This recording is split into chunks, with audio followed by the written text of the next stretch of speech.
IPL আর PSL দুই লিগের দাপটে যেন কেঁপে উঠেছে আন্তর্জাতিক ক্রিকেট। এমনকি শক্তিশালী নিউজিল্যান্ডকেও নামতে হচ্ছে তারকা ছাড়া। স্যান্টনার, ফিলিপস, রাচিন নেই, তাহলে কি বাংলাদেশ পাচ্ছে সহজ প্রতিপক্ষ, নাকি এই অপরিচিত দলটাই লুকিয়ে রেখেছে বড় চমক? তরুণদের ক্ষুধা আর প্রমাণের লড়াই, সব মিলিয়ে আসছে এক অপ্রত্যাশিত যুদ্ধ। ক্রিকেট বিশ্বে এখন সবচেয়ে বড় আকর্ষণ ফ্র্যাঞ্চাইজি লিগগুলো, বিশেষ করে আইপিএল এবং পিএসএল। এই দুই লিগ যেন পুরো ক্রিকেট সূচিকে নাড়িয়ে দিয়েছে। আর এই দুই লিগের সরাসরি প্রভাব এবার পড়েছে নিউজিল্যান্ডের উপর। বাংলাদেশ সফরের আগে স্কোয়াড ঘোষণা করতেই স্পষ্ট হয়ে গেছে পূর্ণ শক্তির দল নয়, বরং একেবারেই ভিন্ন চেহারার দল নিয়ে আসছে কিউইরা। কারণ তাদের সেরা ক্রিকেটারদের বড় একটা অংশ এখন ব্যস্ত আইপিএল ও পিএসএলে। তালিকায় সবচেয়ে বড় নাম মিচেল স্যান্টনার। নিয়মিত অধিনায়ক হওয়া সত্ত্বেও তাকে ছাড়াই দল ঘোষণা করতে হয়েছে। শুধু তাই নয়, দলে নেই গ্লেন ফিলিপস এবং রাচিন রবীন্দ্রর মতো ম্যাচ উইনাররাও। ফলে বাধ্য হয়েই তুলনামূলক অনভিজ্ঞ ও তরুণদের নিয়ে স্কোয়াড সাজাতে হয়েছে কিউই টিম ম্যানেজমেন্টকে। 15 সদস্যের ওয়ানডে স্কোয়াডে অভিজ্ঞতার ঝুলি বলতে মূলত টম ল্যাথাম, হেনরি নিকলস এবং ইশ সোধি।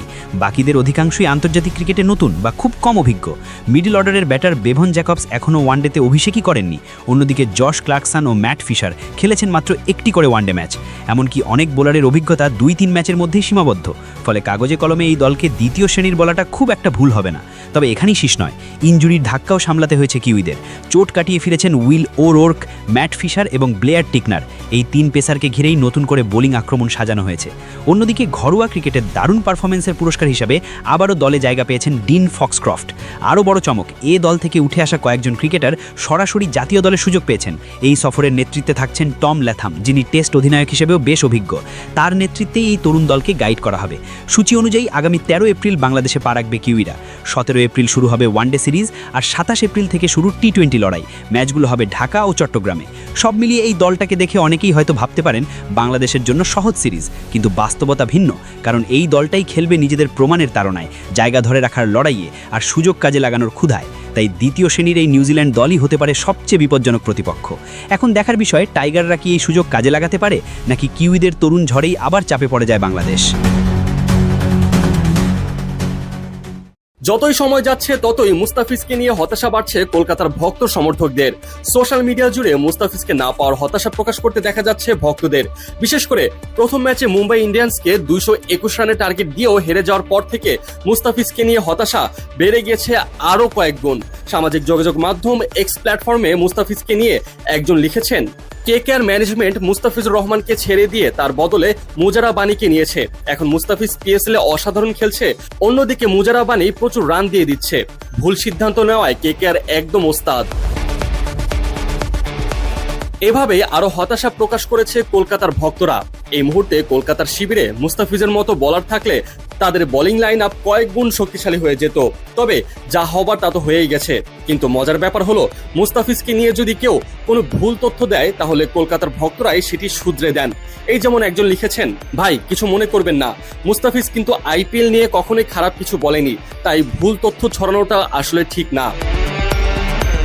একে তো কলকাতার পেস লাইনে ফিটনেস ও ইনজুরির সমস্যা, তার উপরে মুস্তাফিজকে বাদ দেওয়া, সব মিলিয়ে হজ বড়ল অবস্থা। এই ব্যাপারটা তুলে ধরে একজন লিখেছেন, আইপিএল শুরু হওয়ার আগেই স্পষ্ট ছিল যে কেকেআর এর বোলিং বেশ দুর্বল। হার্ষিদ ইনজুরিতে আছে, মুস্তাফিজ বাংলাদেশ কোটার কারণে চলে গেছে। পাথিরানা থাকলে ওদের বোলিং যথেষ্ট শক্তিশালী হতো, গ্রিনকে দিয়ে কেন বোলিং করাচ্ছে না কে জানে। একজন তো কলকাতার প্রথম ম্যাচের দিন আফসোস করে লিখেছেন, মুস্তাফিজের আজ মুম্বাইতে কেকেআর এর হয়ে খেলার কথা ছিল, অথচ সে লাহোর কালান্দার্সের হয়ে খেলছে। অন্যদিকে আরেকজন লিখেছেন, মুস্তাফিজকে আইপিএল এ ফিরিয়ে নেওয়ার মাধ্যমে ভারতের উচিত এর প্রতিদান দেওয়া। অবশ্য এই পোস্টের উত্তর দিতে গিয়ে এক ভারতীয় ভক্ত লিখেছেন, ইতিমধ্যেই অনেক দেরি হয়ে গেছে, আইপিএলও শুরু হয়ে গেছে। যদি কেউ ইনজুরিতে পড়ে তবে হয়তো আমরা বিকল্প হিসেবে কোনো বাংলাদেশি খেলোয়াড়কে নিতে পারি। সব মিলিয়ে কলকাতার ভক্তরা তাদের বোলিং লাইন আপ নিয়ে হতাশ। যদিও প্রথম ম্যাচে ব্যাটিংয়ে দুর্দান্ত ঝলক দেখিয়েছে কলকাতা নাইট রাইডার্স, কিন্তু একমাত্র বোলিং এর কারণেই সেই ম্যাচটা হারতে হয়েছে। মুস্তাফিজ থাকলে প্রেক্ষাপট হয়তো ভিন্ন থাকতো, তবে এখন অনেক দেরি হয়ে গেছে, আফসোস করে আর লাভ নেই। শুরু হতে যাচ্ছে শিকারির খেলা। বিশ্বকাপের সোনালী ট্রফিটা যেন এখন আকাশে ঝুলে থাকা এক জ্বলন্ত চাঁদ, আর সেটাকে নামিয়ে আনার স্বপ্নে ধারালো হচ্ছে ইউরোপ আর দক্ষিণ আমেরিকার সেরা দলগুলো। কেউ লিখতে চায় ইতিহাসের শেষ অধ্যায়, কেউ পুরনো মহিমায় ফিরতে চায়, কেউ আবার টানা আধিপত্যকে পরিণত করতে চায় অমরত্বে। ফিফা র্যাঙ্কিং ধরে এবার দেখে নেওয়া যাক দ্য গ্রেটেস্ট শো অন আর্থের মঞ্চে কার দাপট কেমন হতে পারে।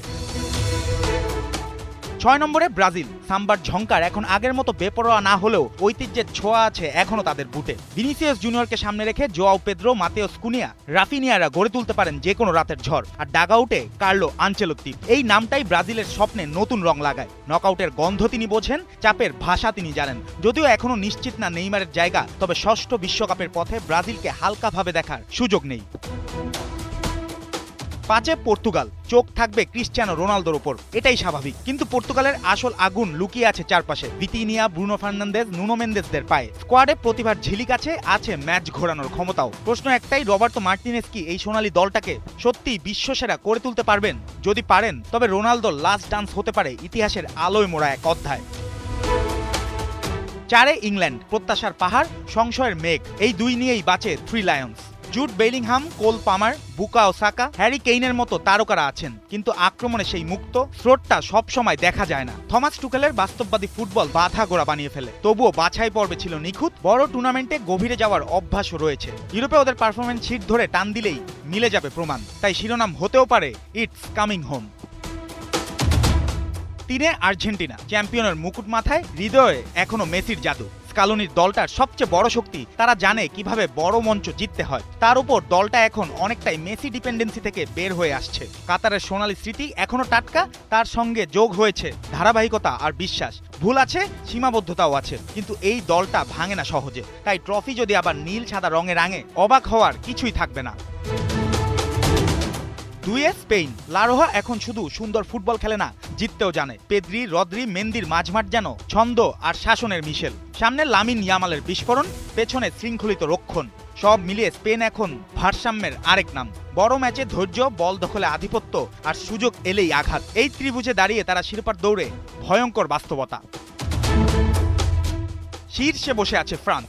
গভীরতা, গতি, ক্ষমতা সব দিক থেকেই সবচেয়ে পরিপূর্ণ দল। কিলিয়ান এমবাপ্পে তো আছেনই, তার সঙ্গে ওলিসে, দেম্বেলে, শেরকি, একই তেকেদের মতো ধারালো অস্ত্র। মাঝমাঠে শক্তি, রক্ষণে স্থিরতা, বেঞ্চেও সমান ভয়। দিদিয়ের দেশের শেষ বিশ্বকাপ বলে প্রেরণাটাও বাড়তি। তাই উত্তর আমেরিকার পথে এখন সবচেয়ে জোরে যে নামটা বাজছে সেটা ফ্রান্স। বিশ্বকাপের সিংহাসনে বসার দৌড়ে আপাতত তারাই সবার সামনে। জুবায়ের নূর, 71।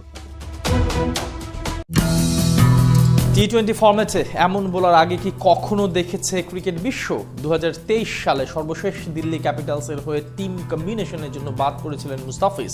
এরপর কেটে গেছে 3 বছর, পার হয়েছে 69 ম্যাচ। এই সময় দুনিয়ার বিভিন্ন ফ্র্যাঞ্চাইজি টুর্নামেন্ট খেললেও আর কোনো দল সাহস পায়নি ফিজকে সাইড বেঞ্চে বসিয়ে রাখার। টানা 69 ম্যাচ খেলে রীতিমতো ইতিহাস গড়লেন টাইগার কাটার মাস্টার মুস্তাফিজুর রহমানের। এমন কীর্তি নিয়ে বাকিটা জানবো রিপোর্ট।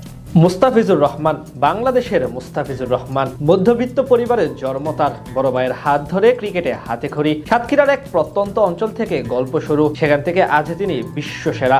এমনকি এবারে এমন এক কীর্তি গড়লেন যেটা ক্রিকেট বিশ্বে বলা চলে